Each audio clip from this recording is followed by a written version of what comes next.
望日进西东，一片骚动呀你，门心中啊我靠岸，拉卡也卡连地，门心中啊都能呀的卡波，都能门啦，kat padang ya kifo, shanya.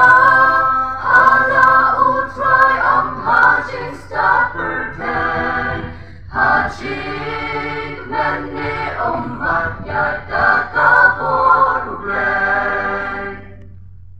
Kat syabang ngipet ngipai, dang jing pen shoy sudah. Min sin jong ngapa syutrai, dey ma ubayada. Pan sayo maka jing jong, dakas nam kalbari. Kumba utrai ulajo, kibor ka jingyapi. Mensin jona, tunang yada kabor. Tunang penklan, kat padang yad kibor.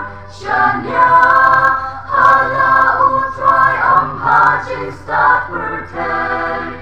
Hajik meni umat yada kabor Blei. Layong kalaway, wat du jingrwai. Utrai udan lembat pa, kumensim tu syatmen. Pansayo lat syashiyang, da kabor jang Blei. Mensim jong ngawat kuslai, yada ka jing ai ai. Mensim jong tunang yada kabor. Tunang penklan, kat padang yad kibor.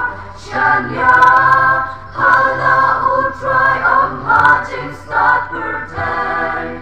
Hajik meni umat yada kabor Blei.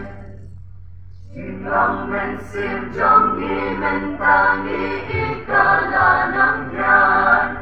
Banwadang imla dalay na hajing snipila jelay. Kang utaken ubayay ne adu kibakot kisnin. Utaken unyo banyan, hakmat Blei jongi. Mensim jona, tunang yada kabor. Tunang penklan, kat padang yad kibor. Shanya, hala utrai hajing stat pertay. Hajik meni umat yada kabor Blei.